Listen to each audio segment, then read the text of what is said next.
ये उन 100 कुओं में से पहला कुआं है जिन्हें हम इस वीडियो में बनाने वाले हैं। पानी पानी पानी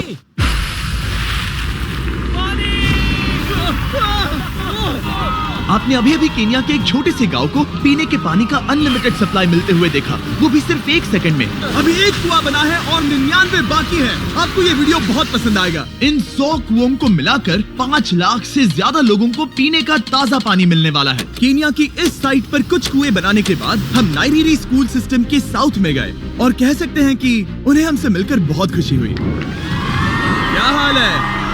मैंने ऐसा नहीं सोचा था। स्वागत के लिए शुक्रिया। समझ नहीं आता कैसे रिएक्ट करूं। बहुत बहुत शुक्रिया दोस्तों। हमारे आने पर इस गांव ने हमारा जोरों से स्वागत किया और नोलन इसमें थोड़ा खो गया। नोलन जैसा अजीब इंसान मैंने कभी नहीं देखा और ये मेरी गलती नहीं है। और फिर वहाँ का स्कूल देखने के बाद ये रहे हमारे मेहमान। क्या हाल है? दिन अच्छा बीत रहा है ना? सबसे मिलकर अच्छा लगा। एक टीचर ने मुझे दिखाया कि स्टूडेंट्स कहाँ से पानी पीते हैं, जो कि एक बहुत ही अनसेफ नदी से आ रहा था। तो आपके स्टूडेंट्स यहीं से पानी पीते हैं? हाँ ये बुरी बात है। हाँ, स्टूडेंट्स हमेशा डायरिया जैसी बीमारी, टाइफाइड जैसी बीमारी की कंप्लेंट्स करते हैं क्योंकि वो ऐसा पानी पीते हैं। तो हाँ। हम कोशिश करते हैं, पर देख रहे हो ना, अब क्या कहा जाए। पर क्या करे, जिंदगी तो जीनी ही है और पानी तो सबको चाहिए होता है। जाहिर है कि इनकी हालत सच में बहुत खराब है। असुरक्षित पानी पीने से इन बच्चों की जिंदगी बहुत कम होती जा रही है, पर कम से कम इस गांव की मदद करने की हम पूरी कोशिश करने वाले हैं। क्या पता ये मुझे फिट आएगा या नहीं। मेरा सिर बड़ा है। देखते हैं पानी मिलता है या नहीं। ओ, ओ। बारिश हो रही है, क्या नजारा है। पानी जमीन से बाहर आने के बाद उसे ऐसे बैरल्स में इकट्ठा किया गया और बैरल्स को वाटर टावर्स पर लगाने के बाद आसपास के गांव के लोगों के पास सिर्फ पीने के लिए साफ पानी ही नहीं था, पर एक प्रेशराइज्ड वाटर सोर्स भी था, जिसका मतलब है कि लॉन्ड्री के लिए सुरक्षित पानी भी मिलेगा। और खींचो। मुझे बताओ ये नोलन की मॉम से कितना हैवी है? नोलन की मॉम से दुगना। ओह गॉड। मैं तुम्हें यहाँ से धकेल दूंगा। ठीक है, इसे अब यहाँ रख दो। हमने केन्या में और 20 कुएं बनाए और उसके बाद इसके जूते में भी कुआं डोंट है। वरी, मेरे दूसरे जूते में भी पानी है। मैं बताता हूँ कि हमने ये 29 कुएं कैसे बनाए। इस विशाल सी ड्रिल से जमीन में सैकड़ों फीट गहरा गड्ढा किया, वो भी पॉल्यूटेड सोर्सेज से होकर सीधे विशाल से पीने लायक पानी तक। उसके बाद हमने पाइप्स इंस्टॉल किए ताकि लोग पूरे अफ्रीका में इन हैंड पंप से पानी ले सके, और नाइरीरी में भी। इसे टेस्ट करके देखते हैं। पानी जैसा है। मुझे इस 5 गैलन ड्रम को भरने के लिए 5 मिनट लगे। इससे एक दिन में कितना पानी मिल सकता है? 3600 गैलन्स एक दिन में। ये ना केवल स्कूल के 400 बच्चों को कवर करेगा, बल्कि स्कूल के आसपास के गांव वाले भी इसका अच्छे से इस्तेमाल कर सकते हैं। पानी के लिए शुक्रिया आपका। कोई बात नहीं। ये पंप नॉन स्टॉप 30 सालों तक चल सकता है। आपको लग रहा होगा कि इस तरह का बड़ा काम करने के लिए एक बड़े गवर्नमेंट की जरूरत पड़ेगी, पर ये सच नहीं है। ये प्रॉब्लम सुलझाना बिल्कुल मुमकिन है और ऐसी चीजें करने के लिए इंसानियत को आगे आना ही चाहिए। आपकी कामयाबी का राज क्या है?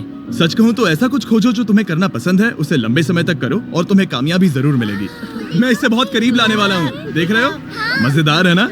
जरा ऊपर देखो, वो रिकॉर्ड कर रहा है। ठीक है, मैं इसे करीब लाने वाला हूँ। ठीक है। हाँ, तुम खुद को देख सकते हो। हम इस गांव के लिए भी कुआं बना पाए, इस गांव के लिए भी और इन दूसरे 12 गांवों के लिए भी। और जब हम ये पंप्स लगा रहे थे, तब हमने यहाँ के एक स्कूल को नए कंप्यूटर से अपग्रेड भी कर दिया। बच्चों को ये कैसा लगा? उन्हें शुक्रिया, सच उन्हें में ये बहुत पसंद आया। खुशी है कि सब ठीक से हो गया। हमने क्लासरूम्स में नया फर्नीचर भी लगाया, उसके साथ कुछ शेल्व्स नई बुक्स के साथ, और सभी स्टूडेंट्स को एक फुटबॉल भी दिया। Thank you mister beast, thank you. यहाँ तक कि सभी क्लासरूम्स में नए व्हाइट बोर्ड्स और प्रोजेक्टर्स भी लगाए। आप सबको ये प्रोजेक्टर पसंद आया? हम चौक का इस्तेमाल कर रहे थे जिससे बहुत डस्ट होता था, लेकिन आज सब कुछ साफ है। हमें इस बात की खुशी है। कोई बात नहीं, इतना तो कर ही सकते हैं। पर जब हम 45वें कुएं की साइट पर गए, तब एहसास हुआ कि वहाँ का हाल और भी बुरा है। जब भी उन्हें पानी की जरूरत पड़ती थी, तब उन्हें जंगल से 1 मील खतरनाक रास्ता तय करके जाना पड़ता था, जो एक विशाल सी पहाड़ी से जाता है। मैं जल्दी उठता हूँ, लगभग सुबह 4 बजे, ताकि मैं स्कूल के लिए पानी ला सकूँ। यहाँ से पानी निकालना सेफ नहीं है। ये जगह बहुत स्लिपरी है, जिससे किसी को चोट लग सकती है। हमने उनके कुएं पर काम करना शुरू किया, तब उन्होंने मुझे दिखाया कि वो पानी कहाँ से निकालते थे। आपको दिन में ऐसे कितने चक्कर लगाने पड़ते हैं? 2 बार। दिन में 2 बार? ओह वाह, तो एक आम स्टूडेंट ऐसा ही कुछ ले जाता है? हाँ। ओह गॉड, अगर 200 स्टूडेंट्स ऐसा रोज करते हैं तो ये कितना मुश्किल होगा? बहुत मुश्किल हो सकता है। ओह गॉड, ये ढलान तो बहुत बड़ी है। अरे यार, ये ढलान तो रुकने का नाम ही नहीं ले रही। हर रोज मैं सच में दंग रह गया कि ये चढ़ाई कितनी मुश्किल थी। ये सब इतना कुछ करते हैं ताकि वो यहाँ तक पहुँच सके जहाँ इन्हें साफ पीने का पानी मिल सके। आमतौर पर आप पानी यहीं से लेते हो? हाँ। और पानी भरने के बाद ये जग्स लगभग 18 किलो तक हो जाते हैं, जो इन बच्चों के लिए पहाड़ियों से ले जाने के लिए बहुत मुश्किल है। लेडीज आराम से ये 2 उठा सकती ओह, हैं। तो मैं अभी जरूर ले जा पाऊंगा। और एक बार हमने जग्स भर लिए, उसके बाद वक्त था वापस ऊपर जाने का। जल्दी करो, चलते हैं। इससे तो पसीना भी नहीं आ रहा है। मैं ले लूंगा।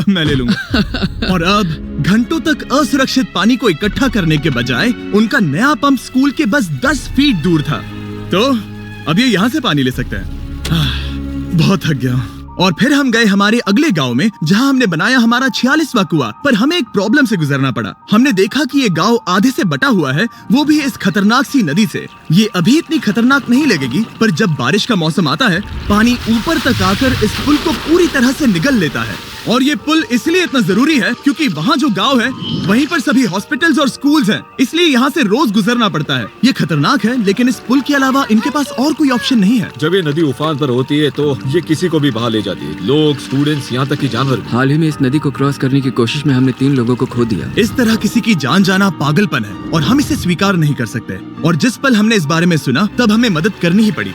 तो पंप तक जाने वाले पुल को जब हमने ठीक करना शुरू किया, तब हमने केन्या से 2000 मील दूर जिम्बाब्वे देश का भी सफर तय किया। अफ्रीका में आए 1 हफ्ते से ज्यादा हो गया है और अब भी कई पंप्स लगाने बाकी है। तुम में से बदबू आ रही पर है। मैंने सुबह ही शावर लिया था। बात होते ही मैं हाथ नीचे ले लूंगा। इस काम के लिए मैं तुम दोनों पर भरोसा कर सकता हूँ? हाँ। हमें सबसे पहले एक लोकल हॉस्पिटल की जांच करनी थी, जहाँ साफ पानी की सख्त जरूरत थी।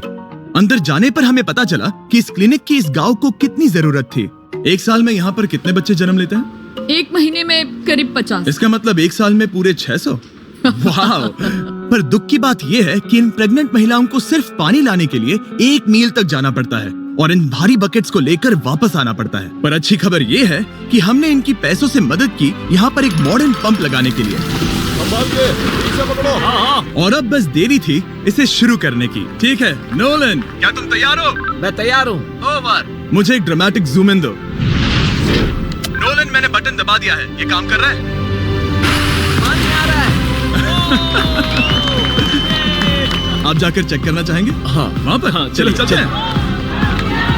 लोगों को पानी मिलता देख मुझे आखिर बहुत अच्छा खुशी हो पानी रही मिल ही है। गया। ये सच में कमाल की बात है। हमारा नोलन एक प्रोफेशनल डांसर है। हाँ। यकीन नहीं हो रहा, मैं डांस कर रहा हूँ। वो कर क्या रहा है? ओह गॉड, सॉरी, मैं नहीं चाहता कि आप इसे और देखें। साफ पानी मिले ये पक्का करने के अलावा इस गांव में बहुत से स्टूडेंट्स को ट्रांसपोर्टेशन की भी दिक्कत थी, तो हमने इन सबको नई साइकिल्स देने का फैसला किया। बच्चे बहुत ज्यादा हैं, पर हमने साइकिल्स भी उतनी ही खरीदी हैं। सच बताऊं तो मुझे साइकिल चलाना नहीं आता। जिमी को सिर्फ साइकिल देना आता है। कभी इसे चलाना नहीं सीखा। तो चलो हम एक रेस लगाते हैं। 3, 2, 1, गो! ओह माय गॉड, सभी मुझसे आगे जा रहे हैं। संभल के, मुझे चलाना नहीं आता, किसी को उड़ाना नहीं चाहता। तुम इसे चलाओगे? ठीक है, जाओ चलाओ।